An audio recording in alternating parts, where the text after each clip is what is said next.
Good morning, friends. Topic is chemical kinetics. So we have completed simultaneous reactions in that parallel, that is opposing reactions or reversible reactions. So we have completed this part. Now let's start with this side or parallel or competing reactions. So what do you mean by side reactions or parallel reactions or competing reactions? The reacting molecules react or decompose in more than one way, giving different sets of products, and in which maximum amount of product, that is called as a main product or major product, and other product is called as minor product. म्हणजे the reacting molecules react or decompose, एकमेकाशी react होतात किंवा त्याचं विघटन होतं, decompose होतं in more than one way, एकापेक्षा जास्त पद्धतीने, एकापेक्षा जास्त प्रकाराने, given different sets of product, एकापेक्षा जास्त वेगवेगळे प्रॉडक्टचे सेट देतात, अशा रिॲक्शनला काय म्हणतात? पॅरलल रिॲक्शन किंवा साईड रिॲक्शन किंवा कॉम्पिटिंग रिॲक्शन्स. त्यातला जो मेन प्रॉडक्ट असतो त्याला मेजर प्रॉडक्ट म्हणतात. मॅक्झिमम जास्तीत जास्त जो प्रॉडक्ट मिळतो त्याला मेजर म्हणतात आणि कमीत कमी म्हणतो त्याला मायनर प्रॉडक्ट असं म्हणतात. For example, A reactant gives two products, one B and second is C. So product B is 90%. So this A to B called as major product, and the product C quantity is 10%. So it is very very less amount, so it is a side product or it is called as side reaction or parallel reaction. So rate of this A to B, rate constant K1, and formation of A to C, that is K2 rate constant, that is second stage.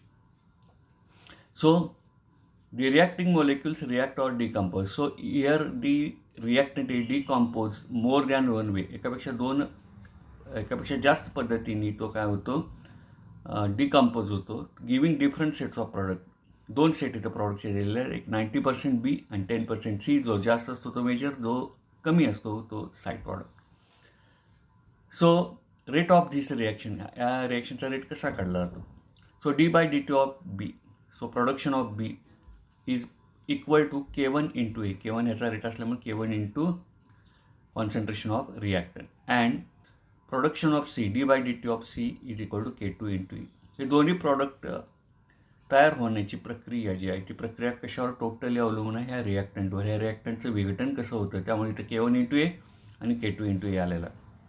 Therefore overall rate of disappearance of A, म्हणजे हा डिस्कम्पोज होतो. ए हा हळूहळू काय होतो? Disappear होतो आणि त्याचं कन्व्हर्शन कशात होतं? बी आणि सीमध्ये. तर त्याचा जो रेट आहे डिसअपिअरन्स होण्याचा, so rate of disappearance decrease होतं म्हणून इथं मायनस साईन आहे. So D by D of A is equal to K1 into A plus K2 into A. So it is totally depends upon the concentration of A, and here also concentration of A. So here concentration of A is constant, so K1 plus K2 into concentration of A. अशा पद्धतीने याचा rate काढला जातो. The ratio of two rates is given by, ह्या दोन्हीचा जर आपल्याला ratio काढायचा असेल K1 by K2, तर काय येणार बघा? K1 by K2 is equal to D by dt of B divided by D of dt of C. Rate constant for individual steps can be calculated. तर K1ची व्हॅल्यू आणि K2ची value याच्या साहाय्याने आपण काढू शकतो. इथे एक एक्झाम्पल दिलेलं आहे, C2H5Cl ethyl chloride plus KOH. आता हे दोन प्रोडक्ट देते. C2H5OH इथिल अल्कोहोल हा मेन प्रोडक्ट, हा जास्तीत जास्त आपल्याला मिळतो, आणि C2H4 हा साईड प्रोडक्ट, हा कमी प्रमाणात आपल्याला मिळतो. तर यालाच काय म्हणतात? पॅरलल रिॲक्शन किंवा साईड रिॲक्शन. मेन रिॲक्शनची रिलेटेड साईड रिॲक्शन किंवा पॅरलल रिॲक्शन. दुसरं एक्झाम्पल बघूया आपण. C2H5OH इथिल अल्कोहोल हा जो डिकम्पोज झाला तर आपल्याला हे तीन प्रॉडक्ट इथे मिळतात, C2H4, CH3CHO आणि C2H5O C2H5. तर जास्तीत जास्त अमाऊंट ह्या प्रॉडक्टची मिळते म्हणून मेन प्रॉडक्ट म्हटलेलं आहे, आणि हे दोन्ही प्रॉडक्ट आहेत ते साईड प्रॉडक्ट आपल्याला दिसतात. याचा रेट K1 आहे, ह्या रिॲक्शनचा K2 आहे आणि ह्या रिॲक्शनचा K3 आहे. K1 K2 K3 आपण मागं बघितलं तर रेट इक्वेशन म्हणून आपण त्या पद्धतीनं त्याची उत्तरं कॅल्क्युलेट करू शकतो. इथे एक एक्झाम्पल दिलं, C6H5CH3 plus HNO3. That is nitric acid. 3 product तयार झाले, अर्थोनायट्रोटोल्विन, मेटॅनायट्रोटोल्विन, पॅरानायट्रोटोल्विन. तर यातला अर्थोनायट्रोटोल्विन हा मेन प्रॉडक्ट आहे आणि हे 2 साईड प्रॉडक्ट आहे. त्याचे रेट K1, K2 आणि K3. तर अशी रिॲक्शन की ज्या रिॲक्शनमध्ये रिॲक्टंट रिॲक्ट होतात किंवा रिॲक्टंट डिकम्पोज होतो एकापेक्षा जास्त पद्धतीने आणि तो सेट ऑफ प्रॉडक्ट्स देतो, इथे दिलेले आहेत सेट ऑफ प्रॉडक्ट्स देतो, त्यापैकी एक मेजर असतो आणि बाकीचे राहिलेले हे साईड प्रॉडक्ट असतात किंवा त्याला आपण मायनर प्रॉडक्ट्स म्हणतो. तर अशा ज्या रिॲक्शन्स आहेत त्यांना पॅरलल रिॲक्शन्स किंवा साईड रिॲक्शन्स असं म्हटलं जातं. Next, that is consecutive or successive reactions. Chemical reactions which proceed from reactant to products through one or more intermediate stage are called as, or stages are called as consecutive or successive reaction. एखादी chemical reaction होताना reactant to product ही reaction होताना ती reaction अनेक स्टेजमधून जाते, त्याला काय म्हणतात सक्सेसिव्ह किंवा consecutive reaction. So chemical reactions which proceed from reactants to products through one or more intermediate stage. काहीतरी एखादी मधली आणखी एक स्टेज होऊ शकते. आता इथं बघा, ए आपल्याला सी देणार आहे, reactant A to give product C, but there is a one stage, first stage that is A gives B and B gives C. तर A gives B he stage इथं वाढलेलं आहे, डायरेक्ट आपल्याला सी मिळत नाही. ह्याचा रेट K1 दिसतो, ह्याचा रेट K2 दिसतो. The velocity and the order of overall reaction is determined from the slowest reaction which is in the rate determining step. आता ए गिव्ज बी आणि बी गिव्ज सी. तर अशा पद्धतीच्या रिॲक्शनचा रेट कशा पद्धतीनं काढला जातो, तर ए गिव्ज बी किंवा बी गिव्ज सी ह्यापैकी स्लो जी रिॲक्शन आहे त्या स्लो रिॲक्शनचा जो रेट असेल तो रेट म्हणजेच काय असतो, ह्या टोटल रिॲक्शनचा रेट असतो. इथं बघा आता reaction twice NO plus twice H2 it gives N2 plus twice H2. तर ही रिॲक्शन 2 स्टेपमध्ये घडून येते. Twice NO plus H2 it gives N2 plus twice H2 he slow reaction आहे आणि H2O2 प्लस H2 ही काय देते आपल्याला H2O देते. म्हणजे बघा twice NO plus H2 it gives हा H2 बघा हा H2 म्हणून ट्वाईस H2 होईल आणि N2 प्लस ट्वाईस H2. आता ट्वाईस H2 आणि H2O2 हे काय होतील, एकमेकाला कॅन्सल होतील. तर ही रिॲक्शन फास्ट आहे, ही रिॲक्शन स्लो आहे. So order of this reaction, आता इथं बघा आपल्याला काय दिसते, ऑर्डर 2 मोलेक्युल्स आहेत, इथं 2 मोलेक्युल्स आहेत, 2 + 2 4 दिसते, ऑर्डर 4 दिसते इथे मांडल्या बघा 2 + 2 4. पण स्लोएस्ट जी रिॲक्शन आहे त्या स्लोएस्ट रिॲक्शनमध्ये जे काय मोलेक्युल्स आहेत तिथं 2 आहेत आणि इथं हायड्रोजनचा 1 आहे.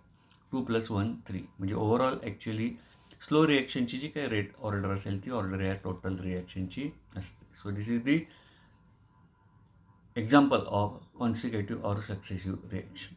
Next, thermal decomposition of acetone. Acetone CH3 COCH3 it gives ketene CH2 double bond C double bond O plus CH4 he slow reaction आहे आणि हे किटीन परत आपल्याला डिकम्पोज होऊन हाफ C2H4 C2H4 इथिलीन आणि CO ही फास्ट रिॲक्शन आहे.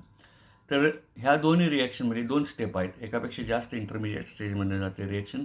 म्हणताना ह्या रिॲक्शनची जी काय ऑर्डर असेल, जी काय रेट असेल तो रेट म्हणजे ह्या टोटल रिॲक्शनचा काय असतो, रेट असतो. So this is the example of successive reaction.